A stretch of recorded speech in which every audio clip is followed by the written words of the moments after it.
I was really surprised by Jake's behavior after my mom's funeral. Instead of offering condolences, he bluntly asked me about my mother's inheritance. I think he noticed me checking her passbook. Is the inheritance being transferred soon? How much is it? He asked eagerly.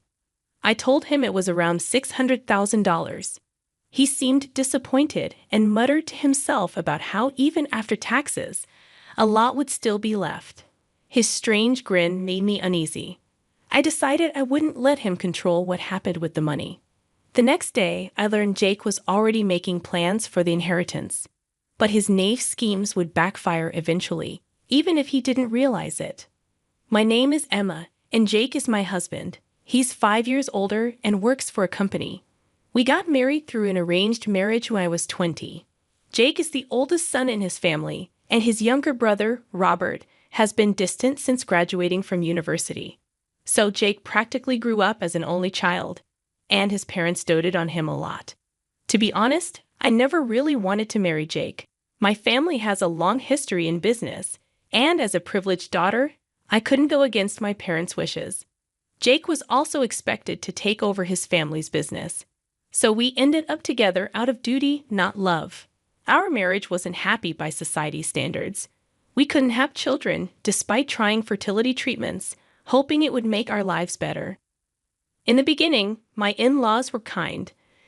But over time they grew distant and started treating me poorly, calling me lazy, and wasting money on medical treatments. My father-in-law would make sarcastic remarks daily, and Jake never stood up for me. He'd just read the newspaper or nap, seeming unconcerned. I wanted to work or leave the house, but Jake dismissed my ideas, saying our business was failing and I couldn't contribute. In those days, once a woman got married, she was expected to be a full-time housewife. Being alone with my mother-in-law was incredibly difficult. No one supported me. I couldn't tell my parents about my struggles, and because our marriage was arranged through work, I couldn't just leave. I held out to hope that things would improve and endured each day, but nothing changed over the years. After 20 years of marriage, when I was almost 40, my father-in-law died unexpectedly in an accident. It was then revealed that his company had been avoiding taxes, leading to bankruptcy and the loss of our wealth. Even the life insurance we had on him was gone. Our once prosperous life was just a memory, and I worried about Jake finding a new job at 45. Luckily, my parents helped him find work through their connections. Meanwhile, my mother-in-law aged rapidly and became physically frail, no longer able to criticize me. Eventually, she suffered a stroke and needed constant care. In this chaotic situation, I couldn't even think about getting pregnant at 40. I had already given up on that dream long ago.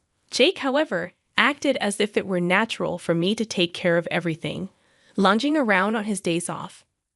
One day, I gathered the courage to ask him to help care for his mother on his days off, hoping it would lessen my burden.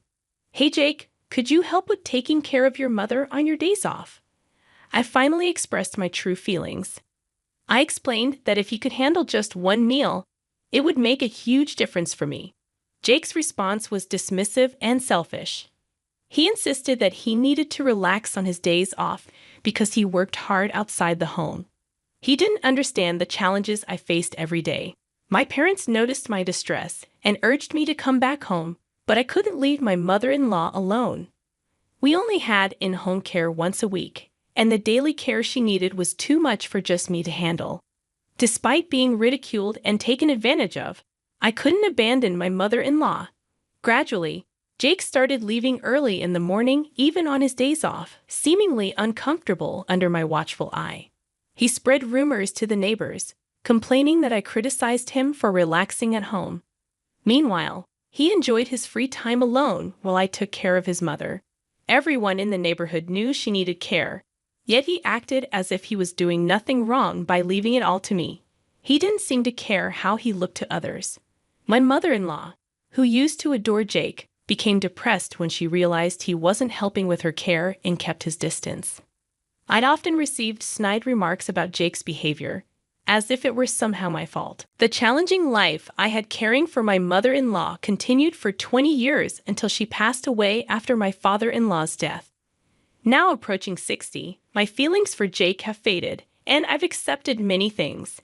It's hard to leave this house now, and I had imagined growing old here. Jake has worked tirelessly at his job, even after retiring, and continues to contribute as senior staff, which helps us financially. Despite our strained marriage, he hasn't shown any intention of kicking me out, though I doubt he thinks about it anymore. He often leaves the house on his days off, giving me some moments of freedom. Recently, I started a new hobby, pottery. I've made new friends and found happiness in these activities, but Jake disapproves. One day, he angrily burned all my pottery equipment and personal items in the yard, telling me to focus on housework instead.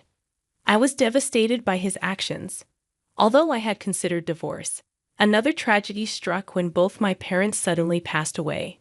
My brother William took over my father's business, leaving me deeply affected by the losses. The word divorce crossed my mind again, but I realized our journey ahead would be long and difficult. After the funerals, Jake seemed a bit better for about a week, likely mentally exhausted. My pottery friends expressed concern, but Jake sarcastically questioned why I was still in bed grieving, comparing it to his own reaction when his mother passed. While what he said might have some truth, it was hurtful to hear from a grieving wife. The next day, I forced myself to resume my normal routine, though I knew it would take time before I could enjoy my hobbies again. Jake appeared satisfied that things were back to normal. Sometime after my mother's funeral, I remembered the payment deadline for the funeral expenses and was checking my bank book. William was busy with work, so I was handling the financial arrangements. Jacob approached me with a smug grin as he noticed me looking at the bank book. "How much inheritance did you get from your mother?" he asked, without offering any comfort since the funeral. His insensitivity shocked me. While he probably assumed I was checking the inheritance amount, his lack of empathy was too much. I replied, "I received about $600,000, I think." $600,000? That's less than I thought, but even after taxes, a few $100,000 should still remain, huh? Jake mumbled to himself with a sickening grin. I didn't know what he was thinking, but I was determined not to let things go his way. Silently, I put away the bank book. Even Jake seemed to sense the tension and suggested I go to bed early, surprisingly offering comforting words. His behavior was unsettling, and I wanted to avoid him, so I went to my room early that night. The next day, an unexpected event shook me. Jake, as usual, left for work after breakfast, but I received a notification that he hadn't shown up at work. This was the first time since we got married that he had missed work. I panicked, worried that he might have been in an accident, and I frantically tried calling him, but his phone was unreachable. Searching around the house, I found a piece of paper on the table. It was a completed divorce notice signed by Jake. I couldn't believe it. Then, I checked the drawer where I had kept my bank book the day before, and it was gone.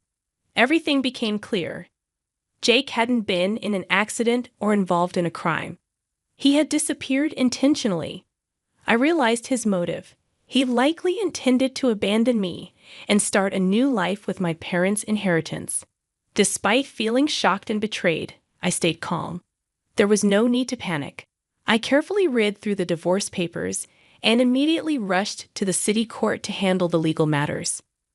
Jake had brought this upon himself, and I was determined to make him face the consequences of his actions. I also contacted Jake's company to inform them that I hadn't been able to reach him, and his phone wasn't connecting. I apologized for any inconvenience and requested that they let me know as soon as they heard from him. His colleagues were understanding and assured me that they would mark the day as paid leave for him. I was grateful for their support and thought back to when my father had introduced me to this company, hoping it would provide stability.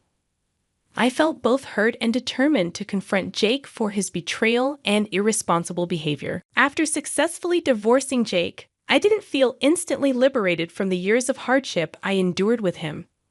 Reflecting on my life, I realized that if I had made this decision sooner, things might have turned out very differently. While packing my belongings at home, my phone rang. It was Jake calling. Despite knowing it was him, I ignored the calls.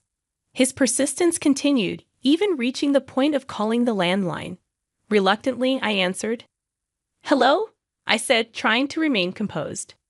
"Emma, why didn't you answer?" "You didn't go to work, and your workplace called. You need to contact them right away." Jake's voice sounded frantic. "This isn't the time to discuss that," I replied, but Jake seemed too agitated to listen. In a panicked voice, Jake then confessed, "I can't withdraw money from my mother's bank book." I couldn't help but laugh at his realization. "Did you just realize that now?" I quipped, holding back my amusement. It seemed Jake hadn't noticed earlier since he hastily stole the bank book and ran off. "Well, of course. You burned it the other day, remember?" I reminded him, trying to contain my laughter. "What? Didn't you know I put it in the bag for my pottery class?" I continued, chuckling. I could sense Jake's confusion and panic on the other end of the line. He seemed completely flustered. "And what about this bank book? You burned your mother's bank book with no money in it," Jake explained. "I don't know. After my mother-in-law passed away, I repeatedly asked you to handle the paperwork," I replied, realizing the irony of the situation. Despite the chaos, I felt a sense of relief and even amusement at Jake's predicament. This phone call highlighted the absurdity of our past struggles together. After Jake's frantic call about the bank book, I went to the bank and learned that nothing could be done because I was not listed on the account. The bank book, which only had a few dollars in it, remained untouched where I had left it. Jake continued to blame me, saying I should have handled his mother's affairs properly. Frustrated, I cut him off, telling him there was nothing he could do with the bank book unless he handled the necessary procedures himself. Jake then went back to the bank counter, attempting to explain the situation while I was still on the line. The bank clerk's voice came through faintly, and I caught a crucial part of their conversation. The clerk telling Jake that they couldn't assist him because we were now strangers due to our divorce. "What are you talking about, Jake? We're strangers now. There's no way you can handle the procedures," I interjected, seizing the moment to make it clear that our divorce was finalized and I was no longer involved. I imagined Jake's shocked or angry reaction as I ended the call abruptly. Satisfied with my parting words, I quickly packed my belongings and left the house I had lived in for many years. I headed to my parents' vacant house, which I was set to inherit. My mother, who ran a company, had amassed assets totaling over $8 million. This inheritance represented a new beginning for me after finally breaking free from the challenges I faced with Jake. After inheriting around $600,000 for living expenses and managing the family home, which was filled with sentimental items like my mother's dresses and my father's antiques, I felt a sense of relief. My brother William, who had married and had children, took over the family company. We agreed that I would manage the family home while he received the cash inheritance, and this arrangement went smoothly without any disputes. Once I safely arrived at my family home, I informed my brother about the divorce and my move.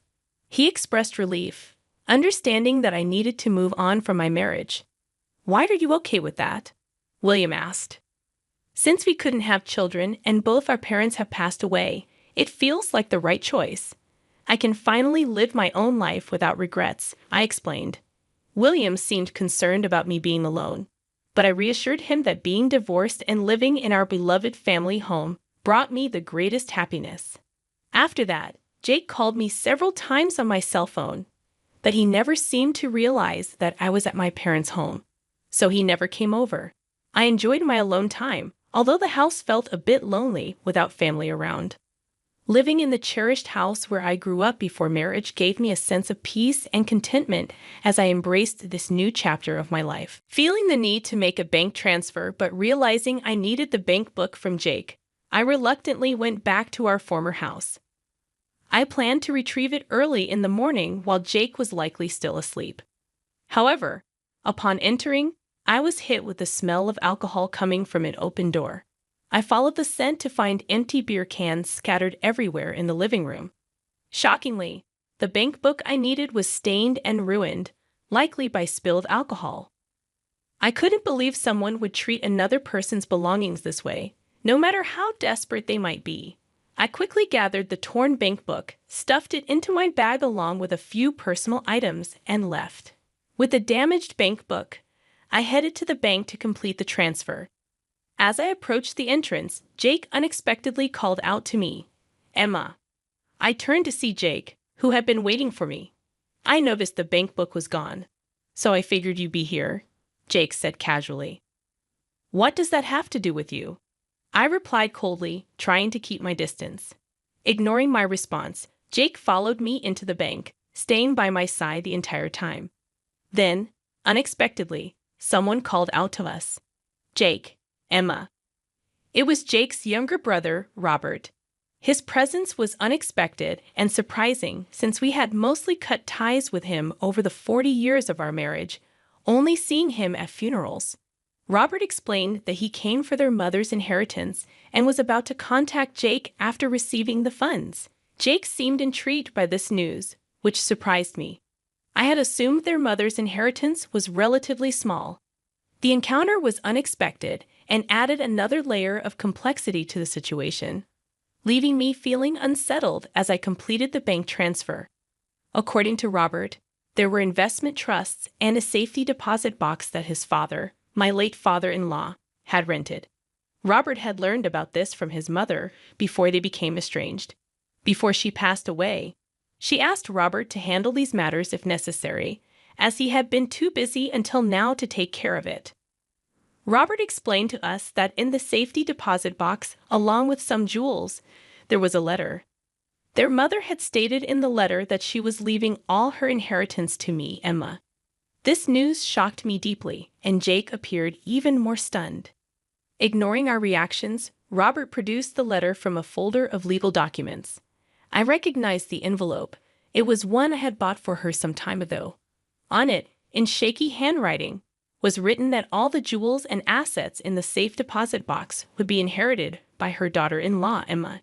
It was clearly written in my mother-in-law's handwriting. I couldn't help but cover my mouth in disbelief.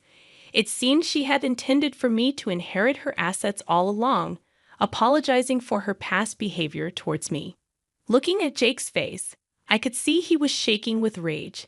He seemed unable to process this information. Robert, unaware of our divorce, continued, suggesting that I should complete the procedures to officially inherit the assets since I was named as the heir in the letter. He assumed there wouldn't be any issues since I was now the recognized heir. After reissuing the bank book and completing all the necessary procedures, I bid them farewell and left. Later, I received a call from Robert informing me that Jake was causing a fuss, claiming the letter was invalid. This unexpected turn of events added more tension and confusion to the situation, leaving me unsure of what would happen next with my inheritance and my relationship with Jake. It seemed that Jake eventually agreed to follow the wishes outlined in the letter from my mother-in-law after consulting with a lawyer, even though the letter wasn't a formal will. He reluctantly gave up on claiming the house, realizing that the investment trust was tied up in legal matters. Jake then approached me at my parents' house, expressing regret and a desire to start over. However, I firmly reminded him that there was never any love between us and questioned what he truly wanted by suggesting starting over. For the first time, I spoke my mind and expressed what I had been holding back for so long. Jake, unable to respond, remained silent, seemingly regretful. I couldn't help but remark, "At least you were able to inherit the house, huh? By the way, did you contact your company? If you need money that badly, work hard, and make sure you don't lose your job." With that, I closed the door, signaling the end of our relationship. In my bank book, there was an inheritance left to me by two mothers, which I believed would allow me to live comfortably until the end. Meanwhile, Jake's despondency led to him forgetting to contact his workplace and getting fired. Reflecting on Jake's situation, I realized that perhaps acting superior to me and maintaining his dignity were the only things motivating him at work. Now that I was gone and there was no hope for the inheritance, he likely felt lost. After spending 40 years together, I felt some concern about Jake's future despite our strained relationship. However, I was determined to move forward and embrace the new chapter of my life with the inheritance left to me. After everything settled down, Robert apologized for the trouble caused by his family and encouraged me to cut ties with Jake completely. Robert had realized from a young age that his family was dysfunctional, so he had chosen to leave home early and live a happier life away from them. Meanwhile, Jake had become reclusive, but should be able to manage with his pension. I decided to return to my pottery class and was warmly welcomed by my friends there. I discovered that enjoying my life without worries could be incredibly fulfilling and fun. During this time, I also had a wonderful encounter at the pottery class. While I used to think I would never marry again, I now believe that spending time with someone who loves you could bring more happiness than being alone forever. I learned through my divorce that it's never too late to find happiness or pursue new experiences in life. There's no such thing as being too late for anything. I believe that regardless of age, one can always find happiness and fulfillment if they remain open to new opportunities and embrace life's possibilities.